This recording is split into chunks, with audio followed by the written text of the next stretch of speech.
გამარჯობა. მზად ხართ დროში სამოგზაუროდ. დღეს ჩვენ ერთად აღმოვაჩენთ ანტიკური სამყაროს იმ გრანდიოზულ ქმნილებებს, რომელთაგან სამწუხაროდ ბევრი მხოლოდ ლეგენდებშიღა შემორჩა. აბა წარმოიდგინეთ, არსებობდა სია, რომელიც იმდენად ლეგენდარული იყო, რომ საუკუნეებს გაუძლო, მაგრამ თავად ნაგებობების უმეტესობამ სამწუხაროდ ვერა. ამ 7 საოცრებიდან, რომლებიც ძველმა ბერძენმა მოგზაურებმა გამოარჩიეს, დღეს ჩვენ მხოლოდ ეგვიპტის პირამიდების ნახვა შეგვიძლია. დანარჩენი 6 კი უბრალოდ გაქრა, თითქოს ისტორიამ შთანთქა. ხო და, სწორედ ეს არის ჩვენი დღევანდელი მოგზაურობის მთავარი კითხვები. მოდით ერთად ვცადოთ და აღვადგინოთ ამ დაკარგული ძეგლების ისტორია. და რაც მთავარია, გავიგოთ, რატომ თuliდნენ მოდ კაცობრიობის გენიის მწვერვალად. კარგი, მზად ხართ, მაშინ ჩავყვინთოთ ამ ისტორიაში. მოდით ჩვენს მოგზაურობას დავიწყოთ ერთ-ერთი ყველაზე იდუმალი და ალბათ პოეტური საოცრებით, რომელიც ლეგენდის თანახმად თითქოს ცაში იყო გამოკიდებული. წარმოიდგინეთ, რას ნიშნავს ეს? უდაბნოს შუაგულში მრავალსართულიანი, აყვავებული მწვანე ოაზისი. ტერასები ერყტნობოდა თაღებს და ზედ უამრავი ეგზოტიკური ხე და ულამაზესი მცენარე ხარობდა. წყალი კი ზედა ტერასებზე რთული საირიგაციო სისტემით, მილებით ადიოდა. ეს იმ დროისთვის ხო ხვდებით, ნამდვილი საინჟინერო სასწაული იყო. მიუხედავად იმისა, რომ ბერძნებმა ეს ბაღები შეცდომით დედოფალ სემირამიდას დაუკავშირეს, რეალური ისტორია ბევრად უფრო რომანტიკულია. სინამდვილეში ეს ბაღები ნამდვილი სიყვარულის ისტორიის ნაწილია. მეფე ნაბუქოდონოსორმა ის ააშენა თავისი მიდიელი ცოლისთვის, რომელსაც ბაბილონის ბრტყელ ველზე თავისი მშუბლიური მთიანი პეიზაჟები ენატრებოდა. ანუ ეს იყო საინჟინერო გენიისა და ადამიანური გრძნობების საოცარი შერწყმა.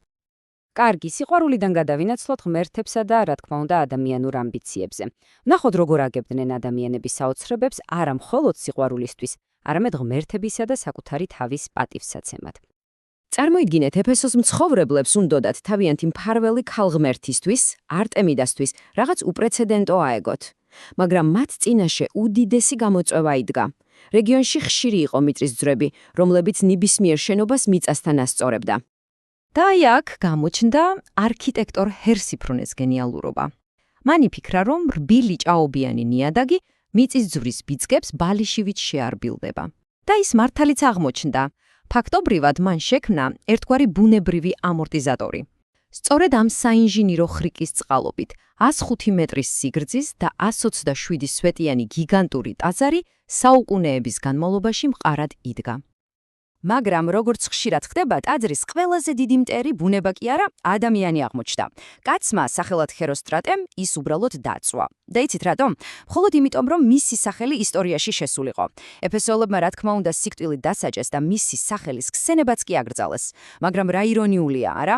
ისტორიამ მისი სახელი მაინც შემოგვინახა, როგორც სამარცხვინო დიდების სიმბოლო.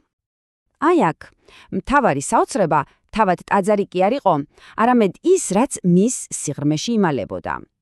ლეგენდარულმა მოქანდაკე ფიდიასმა შექმნა ღმერთების მეფის იმდენად გრანდიოზული და ცოცხალი გამოსახულება, რომ ნახვალებს ჯეროდათ თითქოს თავად ზევსის წინაშე იდგნენ. ქანდაკება იმდენად მასიური იყო, რომ ისეთი შეგრძნება გრჩებოდა, თითქოს ზევსი რომ წამომდგარიყო, ტაძრის სახურავს უბრალოდ გაანგრევდა. ეს იყო არა ღმერთის, არამედ მოკვდავი მეფის განსასვენებელი, მაგრამ იმდენად დიდებული, რომ მისმა სახელმა მსოფლიოს ახალი სიტყვა აჩუქა, მავზოლეუმი, რომელსაც დღეს ყველა მონუმენტური აკლდამის აღსანიშნავად ვიყენებთ. ეს იყო ადამიანური ამბიციის გამოხატულება, სურვილი, რომ მოკვდავ მეფეს ღმერთივით მარადიული სახლი ქონოდა. კარგი, ახლა კი მოდით ვნახოთ ორი საოცრება, რომლებიც წამიანთი წარმოუდგენელი მასშტაბითა და ლეგენდარული სტატუსით გამოირჩეოდნენ. სანამ როდოსის კოლოსზე ვისაუბრებთ, დავიწყოთ ამ ციფრით, 65 წელი. რას გეუბნებათ ეს რიცხვი? ერთი შეხედვით არც ისე ბევრია, მაგრამ როცა გაიგებთ რას ეხება, მიხვდებით თუ რა დრამატული ისტორია იმალება მის უკან. როდოსელებმა ის სამხედრო გამარჯვების აღსანიშნავად ააგეს. 36 მეტრის სიმაღლის ჰელიოსი ქალაქის ნავსადგურს გადაჰყურებდა. მაგრამ როგორც ჩანს, მისი სუსტი წერტილი მუხლები აღმოჩნდა და მიწისძვრამ ის მალევე დაამსხვრია. თითქოს ბუნებამ თავად შეახსენა ადამიანებს მათი ძალაუფლების საზღვრები. იმის წარმოსადგენად, თუ რა მასშტაბის იყო დანგრეული კოლოსის ნამსხვრევებიც კი, უბრალოდ მოусმინეთ, რას წერდა რომაელი ისტორიკოსი, პლინიუს უფროსი. წარმოუდგენელია რა? საუკუნეების განმავლობაში მისი ნაწილები კუნძულზე ეყარა და მნახველებს თავისი სიდიდით აოცებდა. ალექსანდრიის შუქურა ბევრად მეტი იყო, ვიდრე უბრალოდ ნაგებობა. ის იყო ანტიკური სამყაროს ინტელექტუალური და სავაჭრო დედაქალაქის სიმბოლო, ერთგვარი სუპერნაგებობა. მისი სინათლე, რომელიც სარკეებით ძლიერდებოდა, ათობით კილომეტრის მანძილიდან ჩანდა და გზას უნათებდა არა მხოლოდ მეზღვაურებს, არამედ ცოდნის მაძიებლებსაც მთელი მსოფლიოდან. მაგრამ იცით, საოცრებების იდეა მხოლოდ ამ 7 ნაგებობით არ მთავრდებოდა. მსგავსი მონუმენტური და წმინდა ადგილები მთელ ანტიკურ სამყაროში არსებობდა, რომლებიც კულტურებს ერთმანეთთან აკავშირებდა. მოდით, ცოტა გავცდეთ ამ ცნობილ სიას და ვნახოთ ორი ასეთი მაგალითი. და პირველ რიგში გადავინაცვლოთ დელფოსში, ძველი საბერძნეთის რელიგიურ ცენტრში. აქ მდებარეობდა აპოლონის ტაძარი და მისი ცნობილი ორაკული, პიცია. ეს იყო ადგილი, სადაც ადამიანები მთელი ბერძნული სამყაროდან ჩადიოდნენ, რათა ომის, კოლონიის დაარსების თუ სხვა მნიშვნელოვანი საკითხის წინაშე ღმერთებისგან რჩევა მიეღოთ. და იცით რა არის საინტერესო? ამ კულტურული გავლენის კვალი ძალიან შორსაც ჩანს ჩვენამდეც კი საქართველოში.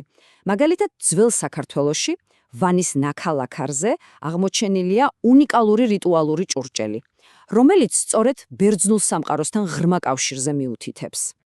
ეს ჭურჭელი უბრალოდ ულამაზესი ნივთი არ არის. ეს არის ისტორიული დოკუმენტი.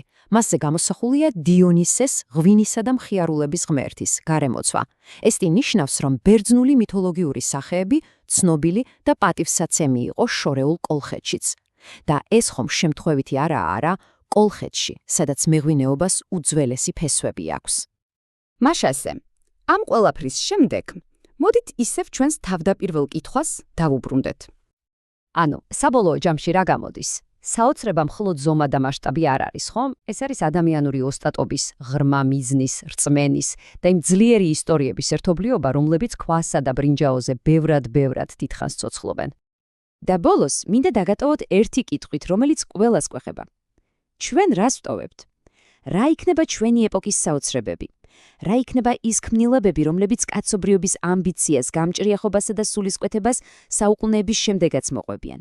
ამაზე დაფიქრება ნამდვილად ღირს.